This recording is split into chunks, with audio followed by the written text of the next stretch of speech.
Todo el mundo sabe lo que es llevarse un buen susto.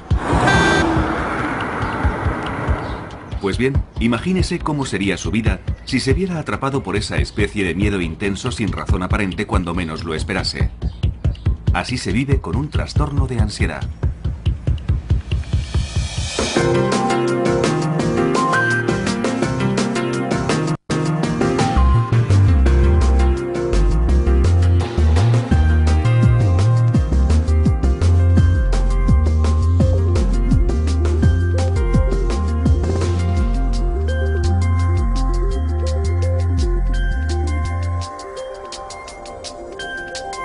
Es normal sentir desasosiego en situaciones angustiosas o peligrosas, pero normalmente pasa rápido y la vida continúa.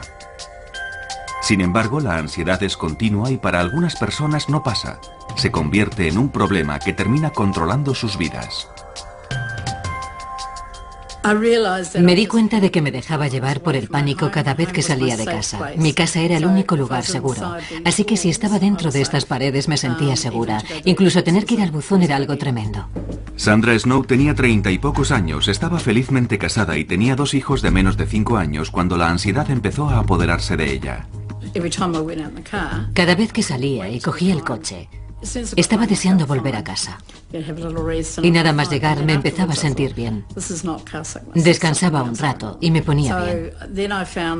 Después empecé a pensar, no son simples mareos, tiene que ser algo más. Tenía palpitaciones en el coche, me sentía mareada, con náuseas e incómoda.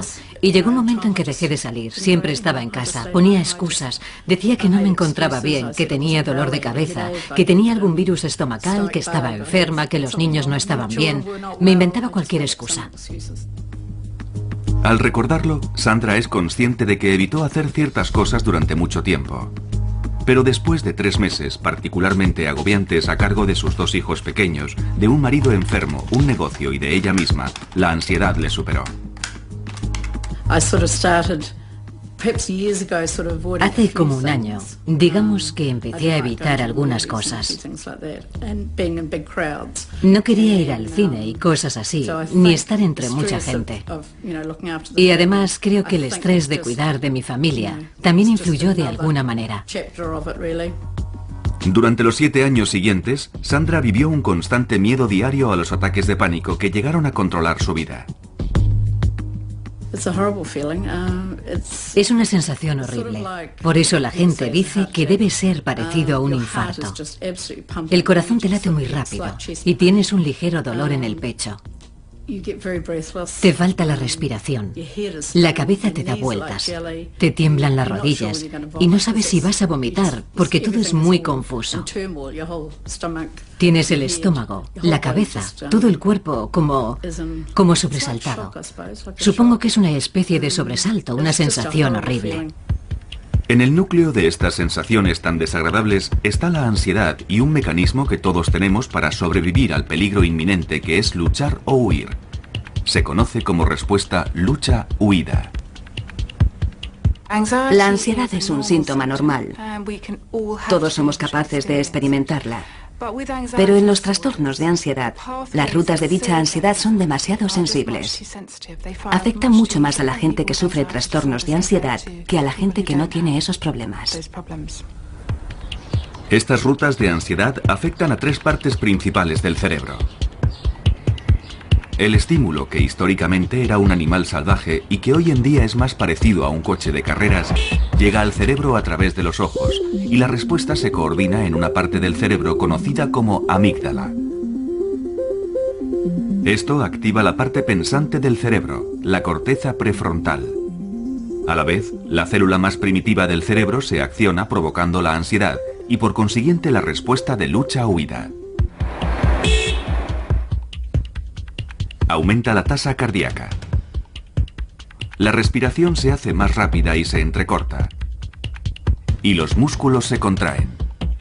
Todo ello tiene como objetivo sobrevivir al peligro físico, pero lo que hace es provocar un ataque de pánico por una mala interpretación provocada por los trastornos de ansiedad. Porque si se padece un trastorno de ansiedad, estas partes del cerebro se activan fácilmente. Se sufre un ataque de ansiedad Y al experimentar miedo, se tiene un pensamiento distorsionado. Algo terrible va a ocurrir. Vas a perder el control. Vas a sufrir un infarto. Vas a morir.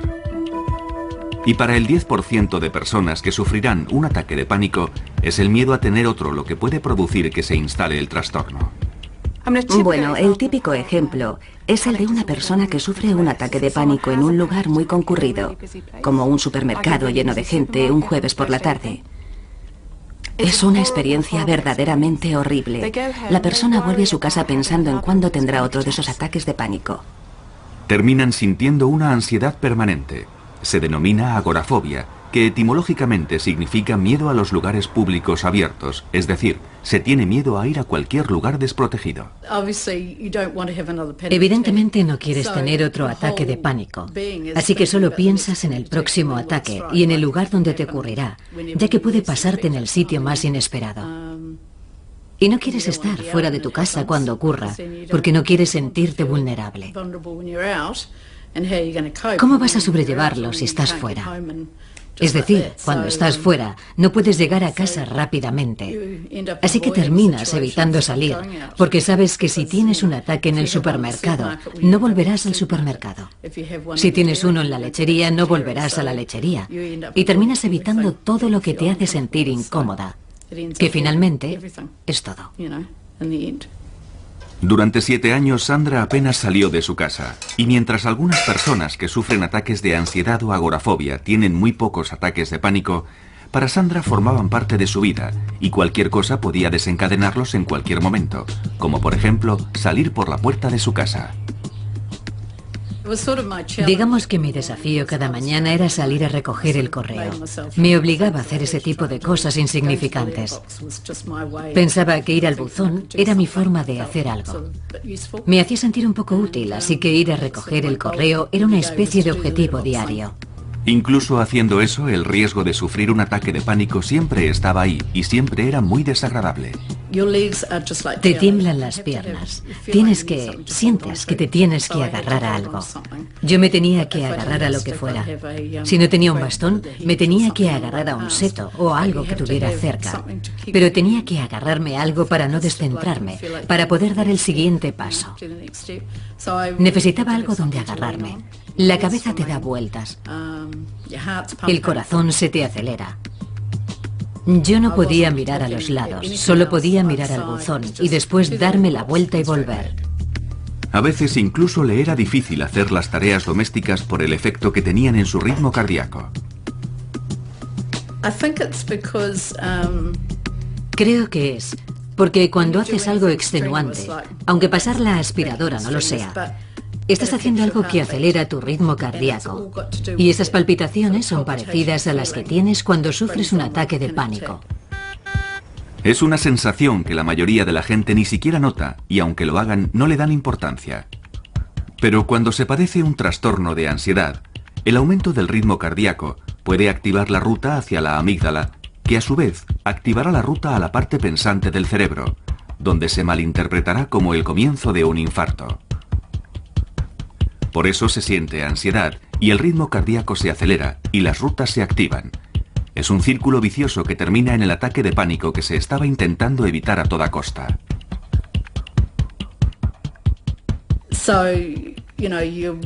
Así que cuando estás activa, sientes que tu corazón va a un ritmo diferente al normal. Y yo solo pensaba en eso. Y creo que por eso me sentía tan incómoda pasando la aspiradora. La cabeza me daba vueltas y no me gustaba esa sensación porque era muy frecuente. Me hacía sentir muy mal, así que la mayoría de las veces barría. Barrer era lo mío. Dependiendo de la naturaleza del trastorno de ansiedad, se dejan de hacer ciertas cosas para evitar lo que se cree que provocará el siguiente ataque de pánico. La palabra ratones no se podía decir en casa. Ni ratón. Tampoco podía ver fotografías de esas cosas en la casa por mi miedo a tener un ataque de pánico y morir. 1 de cada 5 personas sufrirá un ataque de pánico en su vida y 1/4 de ese porcentaje padecerá una fobia específica. Muchos saben lo que es sentirse incómodo cerca de una araña o de un perro. Pero si se padece una fobia específica, esas cosas y el ataque de pánico que pueden provocar adquieren proporciones aterradoras. Una de las partes principales de un ataque de pánico que no se da en la ansiedad normal es tener una sensación de fatalidad inminente, además de unas sensaciones físicas verdaderamente intensas. Cuando Joyce Waddington tenía 20 y pocos años y 2 niños menores de 5 años, su enorme deseo por evitar más ataques de pánico superaba con creces los niveles de ansiedad normal. Bueno, mi paranoia llegaba al punto de pensar que había ratones en el tejado. Creía que había miles de ratones y que un día se derrumbaría y todos los ratones me caerían encima, por todo el cuerpo. Ver un ratón me matará, porque sufriré un ataque de pánico tan grande que moriré. Joyce era presa de una fobia totalmente desarrollada a los ratones, una fobia específica o simple. Es cuando la gente tiene un miedo concreto a cierto tipo de situaciones, a un objeto o a un animal del que están cerca. Y al quedar expuestos a ello, o simplemente el pensar en estar cerca, tienen una reacción inmediata de ansiedad, pasan mucho miedo y quieren huir, y terminar con esa situación o resisten con gran dificultad. Normalmente se trata de alturas, espacios cerrados, espacios abiertos, fuertes vientos, agua, perros, gatos, serpientes, arañas, polillas, pájaros, insectos, ratones, agujas, sangre, médicos, hospitales. Hay cientos de fobias, pero estas son las más comunes. Todo parece bastante inofensivo, pero cuando se tiene una fobia específica, esta puede controlar la vida de una persona. No me podía quitar de la cabeza la obsesión de que había ratones en cualquier sitio. Lo que también me ocurría es que empecé a oler a ratones y los olía por todos lados, 24 horas al día. Mentalmente, intentaba quitarme la idea de que había ratones en mi casa y en la de los demás. No era solo en mi casa. En las botas de agua. Se metían en las botas de agua. Y sabía que eso ocurría porque de pequeña tenía unas, y un día que fui a ponérmelas salió un ratón de ellas. Creo que ese fue un momento trágico de mi infancia. Me fui a poner las botas de agua y salió un ratón de una de ellas. Los ratones se meten en cualquier parte y en ese momento me provocaron mucho estrés. Evidentemente, el estrés que Joyce sentía por los ratones era exagerado, pero eso no impidió que controlara su vida intentando evitarlo. Los ratones se meten en las despensas y estuve muchos años sin abrir una. Lo que hacía era poner en la encimera todo lo que normalmente se guarda en los armarios de la cocina y que utilizaba a menudo. O lo ponía en otros sitios para no tener que abrir los armarios. Tazas, platos, sartenes, cualquier cosa que normalmente se pone en una despensa, yo lo tenía en estanterías. Detrás del huidizo comportamiento de Joyce se ocultaba un miedo desesperado por lo que pudiera ocurrir si veía un ratón. Creía que me quedaría sin respiración, que no podría respirar, que me desmayaría en cualquier momento y que me moriría.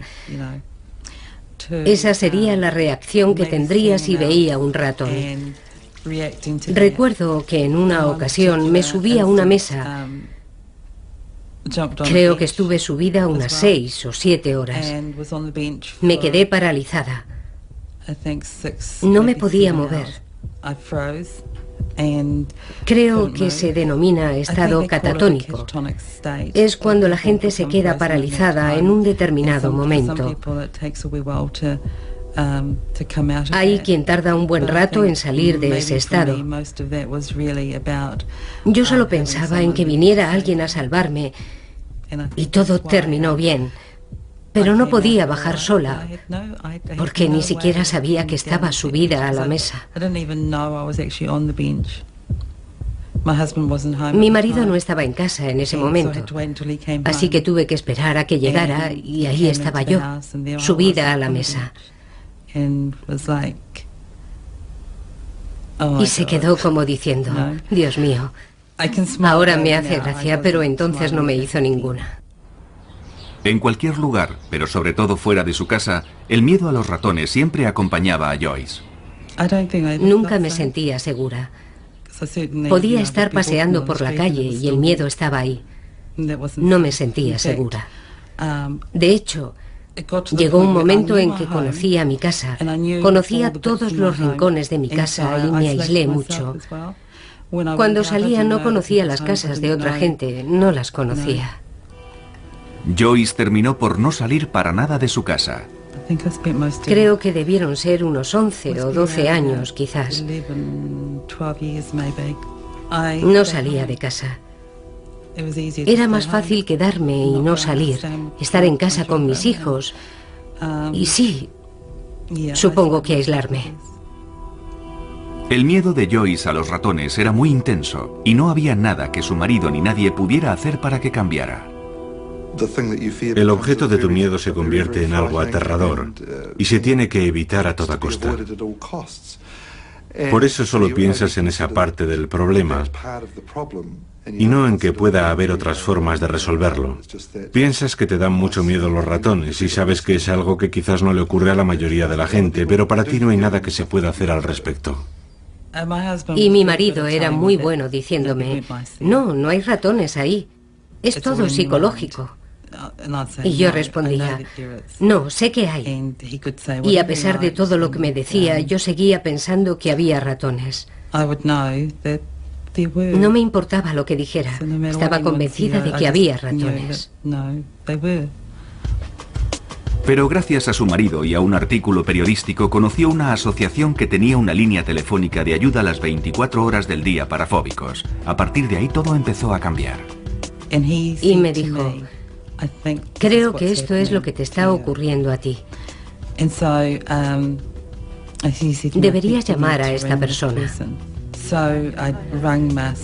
Así que llamé a Marcia y empecé a hablar con ella por teléfono. Y me empezó a informar sobre el miedo que padecía. No supe que se trataba de una fobia hasta entonces. Y volví a recuperar mi vida, porque había dejado de tenerla hacía 12 años. Algo hizo que Joyce se diera cuenta de lo que le ocurría, y al ser consciente de que tenía un problema, supo que existía la posibilidad de hacer algo al respecto. Hasta entonces, había asumido que el miedo a los ratones era parte de sí misma, por lo que la idea de someterse a un tratamiento nunca se le había pasado por la cabeza. La gente suele sufrir trastornos de ansiedad mucho tiempo antes de ser consciente de ello. Los consideran parte de su personalidad. Piensan, es mi carácter, me preocupo por todo. No lo consideran una enfermedad. No son el tipo de cosas que cuentan al médico. Se va al médico por un dolor de garganta o de extremidades, pero no por ciertos aspectos de la personalidad. Así que estas personas sobrellevan como pueden su preocupación y ansiedad crónica. Por eso muchas personas con trastornos de ansiedad llevan vidas muy limitadas y aisladas en lugar de buscar ayuda. Durante muchos años he hecho de todo para ocultar los síntomas sin saber con seguridad qué ocurría en mi propio cuerpo. Ni siquiera podía reunir la suficiente valentía como para preguntar a alguien ¿qué me está pasando? Asumí que era algo normal. A menudo suelen padecer diversos trastornos de ansiedad y pueden ser desesperantes. Si no se ha sufrido un trastorno de ansiedad, no es fácil comprender la intensidad que pueden llegar a alcanzar la angustia y el miedo. La preocupación acaba acaparando todo el tiempo. No es una preocupación sobre ciertos hechos aterradores que puedan ocurrir, sino sobre todo. Así que se pasan el día preocupados por una gran variedad de cosas y no duermen. Son personas irritables, están muy tensos permanentemente y su cerebro nunca descansa. Y de forma parecida, la ansiedad social no es solo un problema de timidez. Impide a la gente vivir su vida. No van a entrevistas, no progresan en su carrera, no les gusta hacer amistades porque no les gusta sobreactuar, ni pedir a nadie que salga con ellos, ni les gusta comer en público. No les gusta firmar tarjetas de crédito con alguien mirándoles. Afecta a todas las parcelas de su vida. Es una enfermedad horrible. Grant Cooper, de 41 años de edad, estuvo aislado durante muchos años debido a su fobia social. Hace 18 meses se sometió a un tratamiento intensivo que le está permitiendo recuperar cierto control sobre su vida. Pero aún recuerda su último ataque de pánico en un partido internacional de cricket al que fue con unos amigos. Estaba sentado en la tribuna y tenía suficiente espacio a mi alrededor. No había demasiada gente, así que estaba bien. Pero cuando llegaron los demás, nuestros asientos estaban en medio de una fila y estábamos rodeados de gente. Y en ese momento empecé a pensar, vaya, va a ser difícil levantarme y avanzar con tanta gente, pero voy a levantarme para ir a comprar unas cervezas. No sé si podré atravesar las abarrotadas gradas sin tambalearme y derramar la cerveza. Y fue entonces cuando empecé a sentirme muy tenso y angustiado. Empecé a tener síntomas muy fuertes en las piernas.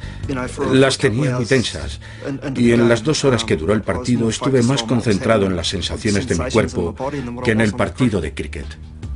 Durante años, Grant había intentado sobrellevar su ansiedad solo. Incluso cuando se dio cuenta de que tenía un problema, fue reacio a hablar de sus síntomas. A menudo son enfermedades que se padecen en silencio.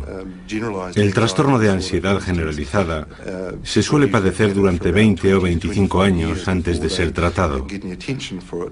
Esas personas viven con un exceso de preocupación. Y en algunos casos la fobia social se suele sufrir 10 o 15 años antes de que se trate. Ahora tengo 41 años. Y sí, ahora soy consciente de ello. He empezado a ser consciente de que tengo problemas desde los 13 años. Grant recuerda perfectamente el comentario del compañero de clase que le hizo sentirse angustiado por primera vez. Hizo un comentario sobre la forma en que yo andaba, sobre cómo caminaba entonces. Y sí, no sé qué estaba haciendo en ese momento, no lo sé. A veces siento que ando normal y otras veces creo que me observan. Y cuando me siento observado es cuando me pongo tenso y angustiado y se me agarrotan los músculos. A pesar de tener una infancia feliz, Grant fue un niño tímido y retraído. Recuerdo que era un niño nervioso y, bueno, también angustiado. Me daba miedo participar en muchos deportes y ese tipo de cosas. Era un niño muy callado y no me gustaba destacar. Pero padecer un trastorno de ansiedad no es simplemente una cuestión de timidez extrema. Las personas que sufren trastornos de ansiedad tienen quizás un tipo de personalidad subyacente muy sensible y angustiada, pero también tienen una afección que es más específica y que puede ser una ansiedad social, una fobia o lo que sea, o incluso una preocupación excesiva. Y nadie sabe en realidad por qué algunas personas desarrollan este tipo de trastornos y otras no. Es un curioso comportamiento del cerebro que no comprendemos totalmente. No sabemos por qué actúa de esa forma, si es debido a determinados percances durante la infancia, a algún tipo de vulnerabilidad genética. No sabemos por qué el cuerpo reacciona de esa manera peculiar, pero no tiene nada que ver con una posible debilidad. Estas personas no eligieron ser así, simplemente son así. Igual que otras personas que padecen otro tipo de enfermedades médicas. No es que sean más débiles, simplemente son así. Mala suerte. Los trastornos de ansiedad afectan al 20% de la población y si se tiene la mala suerte de ser socialmente fóbico, estar con otras personas se puede convertir en un verdadero calvario. Recuerdo que una vez, saliendo de casa, escuché unas voces en mi cabeza que me decían: No quiero ir, no quiero ir. Y era como si gritaran dentro de mi cabeza. Cheryl Freeman, una mujer felizmente casada y con 2 hijos que ahora estudia psicología, cree que su fobia social surgió de un trastorno de ansiedad generalizada que había comenzado 10 años antes. Llegó un momento en que me daba miedo hacer muchas cosas, sobre todo cosas relacionadas con la comida. No quería comer alimentos si no sabía cómo habían sido procesados. No quería ser la primera en comer algo. Me daba miedo que algo estuviera envenenado. Y también ir al baño. Recuerdo que en una acampada tenía miedo de que alguien hubiera podido envenenar el papel higiénico. Algo bastante irracional. Por esa época, Cheryl tuvo uno de sus extraños ataques de pánico. Había comido unos frutos secos y empecé a sentir que me hinchaba.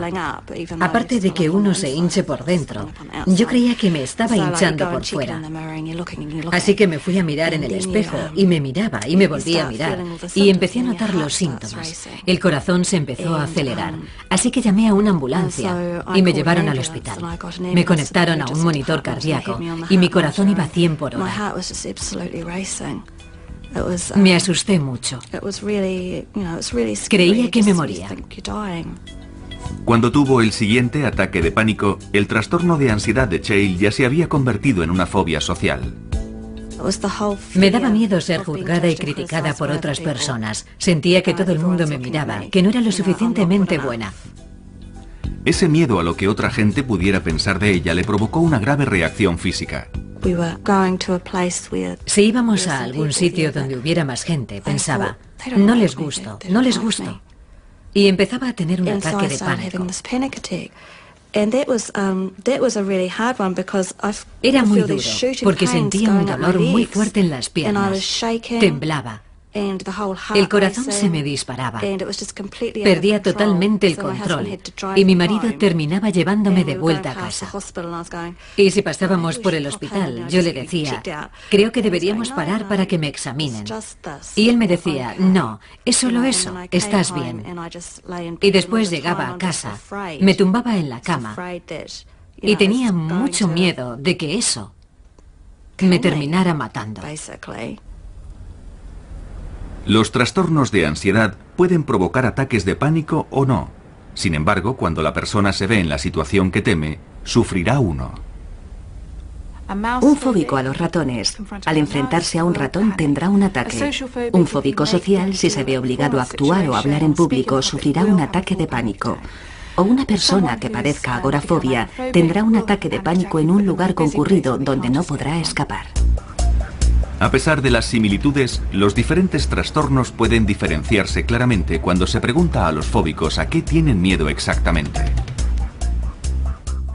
Y la diferencia es que alguien con una fobia social odiará ser el centro de atención, odiará estar bajo la mirada de otra gente y tendrá mucho miedo a hacer algo que le humille o que le deje en ridículo.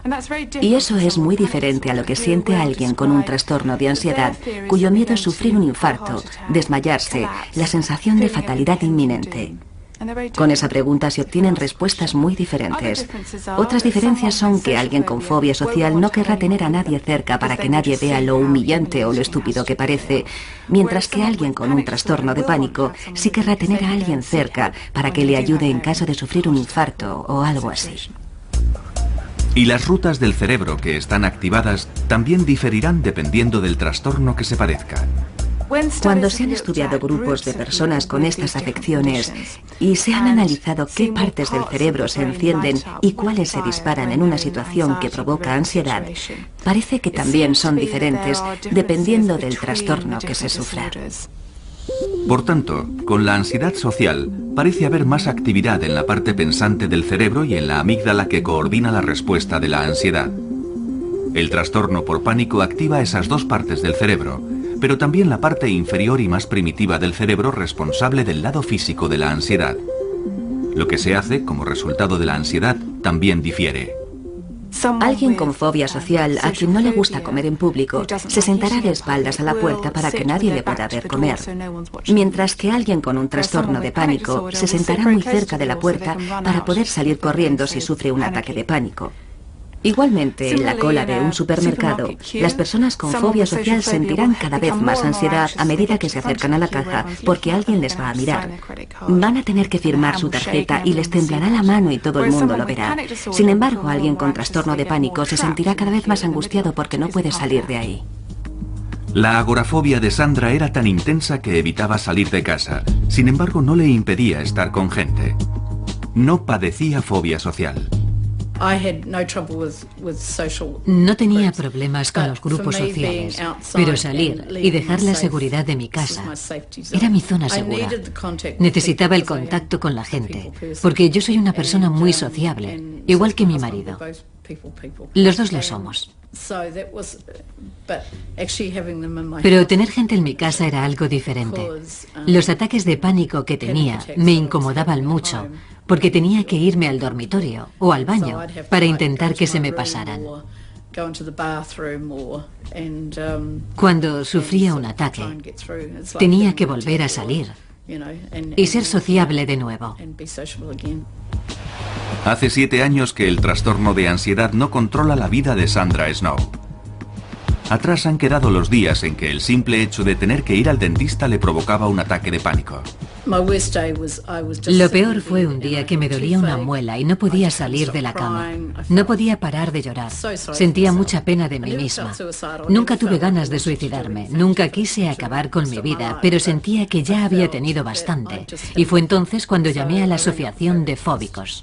Sandra habló con alguien que había pasado por lo mismo que ella, y eso fue muy tranquilizador. Me explicó lo que yo estaba sintiendo. Le dio un nombre. Yo no era estúpida, no estaba loca. La gente cree que cuando se tiene una enfermedad mental, se está loco. Hay muchos prejuicios en torno a las enfermedades mentales, y yo también los tenía, pero eso era antes. Evidentemente ahora no los tengo. Otra cosa que Sandra ya no tiene es una mente llena de pensamientos negativos. No siempre podía quitarme de la cabeza todos esos pensamientos negativos. No podía. Estaban ahí. Y no era por falta de confianza o porque no me sintiera bien conmigo misma. No era eso. Sin embargo, no podía librarme de ellos. Siempre estaban ahí. Estaban en mi cabeza permanentemente.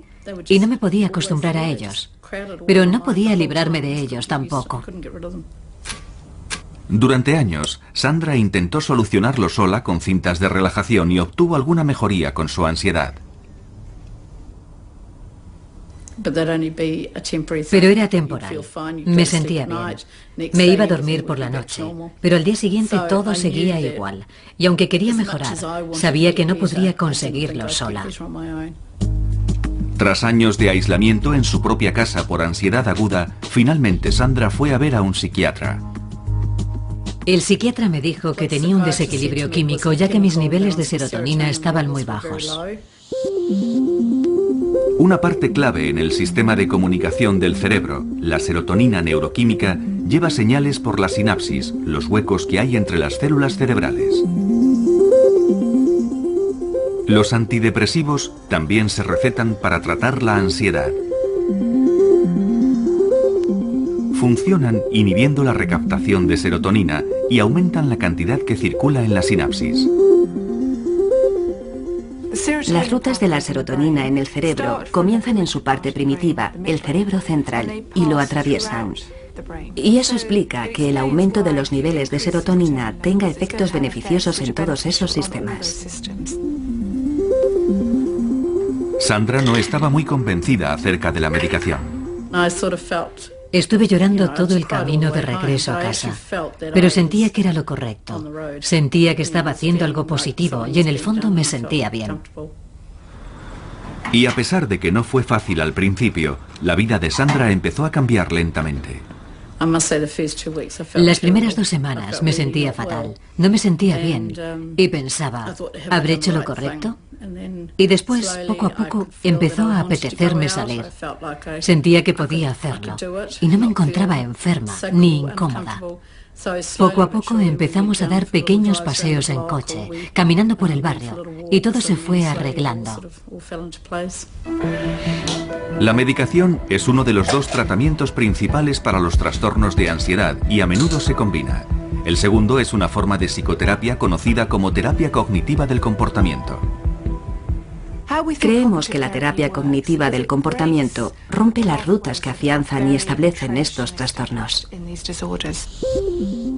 La terapia cognitiva del comportamiento actúa desde la corteza prefrontal hacia abajo para neutralizar las rutas afectadas por los trastornos de ansiedad. Una parte de dicha terapia es aprender a conocer los síntomas y romper el ciclo de ansiedad antes de que éste se produzca. Es duro, porque cuando te das cuenta de que estás angustiado, tu respiración se acelera automáticamente. Y claro, es muy difícil percatarse cuanto antes y decir, vaya, estoy teniendo ansiedad. Necesito concentrarme en la respiración. No se puede controlar sin que la gente se dé cuenta de que le está pasando, y eso ralentiza mucho las cosas. Pero cuando las cosas se tranquilizan, los síntomas empiezan a desaparecer.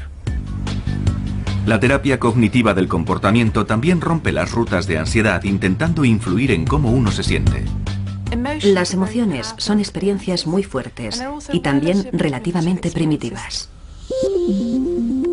Las emociones hacen trabajar a una parte del cerebro conocida como sistema límbico, y aprendiendo a controlar la manera de pensar, se pueden controlar de alguna manera las emociones y los síntomas físicos de la ansiedad. Un fóbico social, cuando está entre gente, piensa que todo el mundo le observa y odia ser el centro de atención porque está convencido de que va a hacer algo verdaderamente embarazoso. Con la ayuda de la terapia cognitiva del comportamiento, se aprende a tener un punto de vista más realista del mundo y a darse cuenta de que no se es el centro de atención. Al principio es duro. Sí, es duro. Pero cuando empiezas a desafiar a los pensamientos negativos, estos dejan de ser tan fuertes. Empiezas a estar por encima de ellos, pero al principio sí, sin duda alguna tuve que escribir muchas cosas y retar a mis pensamientos negativos con pensamientos positivos. Estas mismas técnicas ayudaron a Cheryl Freeman a escapar de la angustiada vida que llevaba, intentando evitar todas las situaciones que le pudieran provocar un ataque de pánico. La forma más fácil de impedir un ataque de pánico era evitar las cosas que me daban miedo. Y básicamente empiezas aquí. Te da miedo algo, así que estás aquí, y tu pequeña caja se hace cada vez más pequeña, hasta que tu vida es así. Y mientras estés dentro de esa caja pequeña, estás completamente bien. No es una gran vida. No hay muchas cosas de las que disfrutar. Los estudios han demostrado que tanto la terapia cognitiva del comportamiento llevada a cabo correctamente como la medicación son tratamientos eficaces para el 60 o el 70% de la gente que padece trastornos de ansiedad. La terapia cognitiva fue una parte esencial en la recuperación de Cheryl, ya que le ayudó a superar su dependencia. Tienes que intentar volver a confiar en tu forma de pensar. Y hasta que lo consigues, utilizas el pensamiento de otras personas. Pero sí, esa es una parte muy importante del proceso para llegar a la etapa en la que puedes pensar, vaya, se me está acelerando el corazón, ¿por qué? Ah, vale, porque he subido escaleras. O puedes estar en una situación en la que te sientes alterado o nervioso y piensas, bueno, no pasa nada porque esté nervioso, todo el mundo puede estar nervioso. Hay que aprender a confiar en uno mismo. Cheryl combinó la terapia cognitiva del comportamiento con otras técnicas como el Reiki, la relajación y la meditación. Sin embargo, cree que fue la medicación a la que al principio fue tan reacia la que le ayudó a poner toda la teoría en práctica. Hice muchas cosas porque tenía miedo de la medicación. Era uno de mis miedos generalizados. Me había propuesto hacerlo de una manera natural y lo quería conseguir para decir al mundo, se puede hacer así, no hace falta la medicación. Pero Cheryl fue finalmente a un psiquiatra que le dijo que también sufría una depresión. No le creí, pero tenía razón, porque la vida no me parecía divertida. No tenía alegría, no tenía felicidad. No tenía felicidad en mi interior. No la tenía. Así que estaba deprimida y muy angustiada. Cheryl empezó a tomar la medicación y tras varios meses aumentando gradualmente las dosis, consiguió controlar su ansiedad. La primera vez que me di cuenta fue en una boda. En la iglesia estaba muy contenta y pensé, vaya, esto está bien. Y después, durante la cena, comí. Y comí lo que habían puesto, todos los platos. Y bebí un par de copas de vino y hasta bailé. Estaba muy relajada y pensé, es fantástico.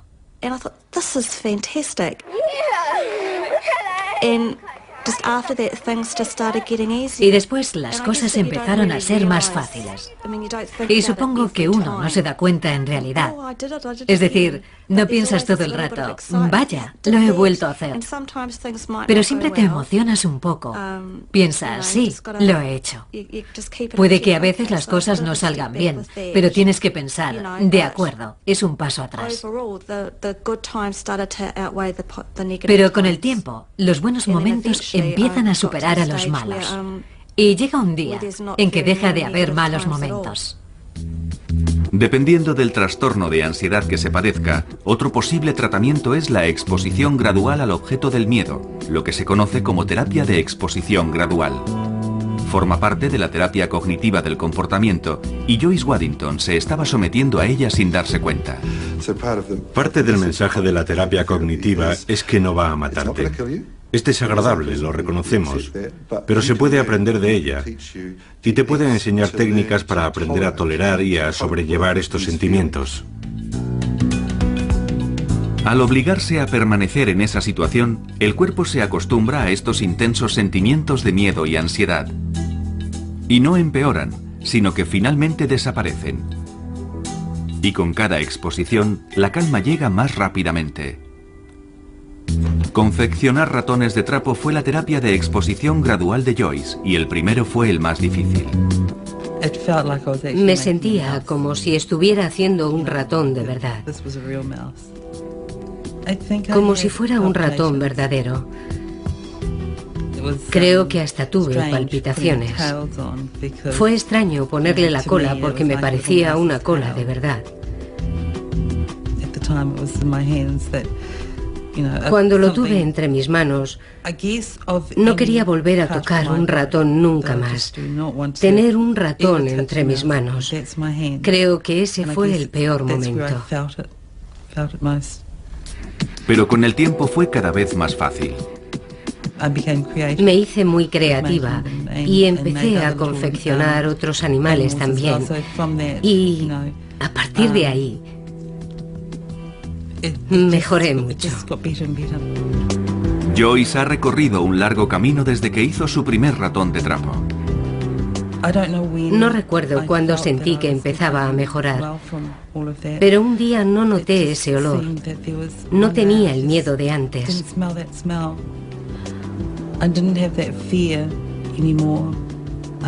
Y empecé a salir, a vivir. Podía conducir.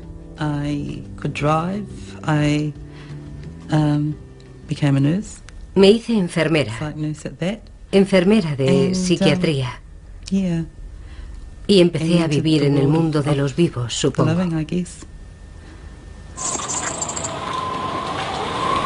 En la recuperación de Grant Cooper también influyó una exposición gradual a sus situaciones más temidas. Las primeras veces, el simple hecho de ir andando a la ciudad con un grupo de gente era muy difícil.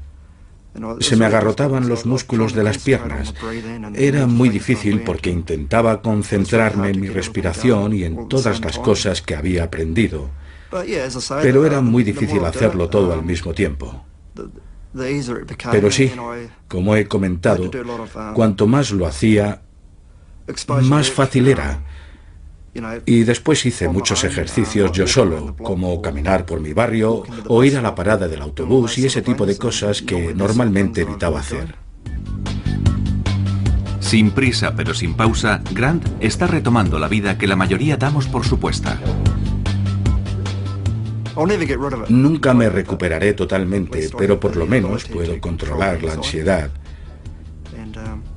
He podido retomar mi vida y estoy deseando volver a trabajar en el futuro.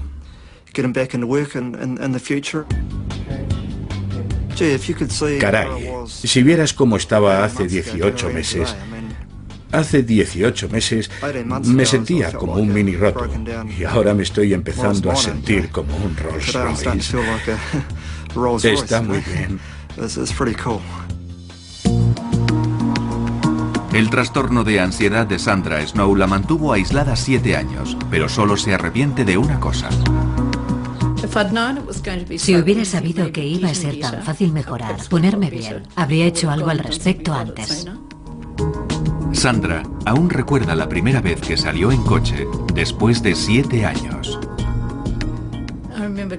Recuerdo que cuando salimos a dar una vuelta en coche, Greg decía que era como llevar a un turista a pasear, porque había muchos edificios nuevos que no conocía. Casas nuevas, calles nuevas, zonas renovadas, en fin, muchos cambios.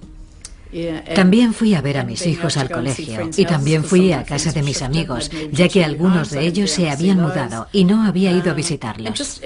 Ahora tenía una vida, pero fue poco a poco. No salí como un toro bravo a hacerlo todo a la vez. Era como si un nuevo mundo se abriera frente a mí. Sí, fue genial. Fue genial.